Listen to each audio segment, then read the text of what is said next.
Hi hello. അപ്പം ഇന്ന് എമ്പുരാൻ്റെ recensor ചെയ്ത പ്രിൻ്റ് വരാണ്.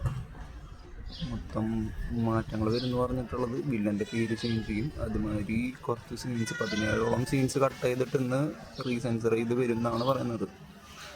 ഇനി എന്തൊക്കെ കട്ട് ചെയ്താലും എന്തൊക്കെ ചെയ്താലും അവർ പറയാൻ ഉദ്ദേശിച്ച കാര്യങ്ങൾ എന്തായാലും അവർ കുറച്ച് ദിവസം കൊണ്ട് പറഞ്ഞു കഴിഞ്ഞു.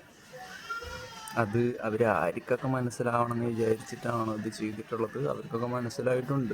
കാരണം അതുകൊണ്ടാണല്ലോ എന്തായാലും ഇപ്പോൾ ഇത് ഇത്രയും കോലാഹലം ഉണ്ടാക്കി എല്ലാവരും കൂടി ക്യാമ്പയിനൊക്കെ കണ്ടാണ് സംഘടിപ്പിച്ച് പാട്ടങ്ങടെ അവർ ബഹിഷ്കരിച്ചു. അപ്പോൾ അവർ വിചാരിച്ച കാര്യം എന്തായാലും നടന്നിട്ടുണ്ട്. As a writer Murali Gopi, as a director പൃഥ്വിരാജും പറയാൻ ഉദ്ദേശിച്ച കാര്യങ്ങൾ നമ്മൾ എല്ലാവരും ഇന്ത്യക്കാരെല്ലാവരും മറന്നു പോയ കാര്യങ്ങൾ അവർ വീണ്ടും ഓർമ്മിപ്പിച്ചിട്ടുണ്ട്. അതിൽ ഭയങ്കര സന്തോഷമുണ്ട്. പിന്നെ വിദ്യയുടെ കോപ്പി അതിനിയും കാണാൻ ആൾക്കാരുണ്ടാവും. അതെന്ത് തന്നെയായാലും ആൾക്കാർക്ക് ഇനി എന്തായാലും ഇപ്പോൾ മറന്നുപോയ കാര്യങ്ങളൊക്കെ ആൾക്കാർ ഓർത്തല്ല, അതിൽ സന്തോഷമുണ്ട് എന്തായാലും.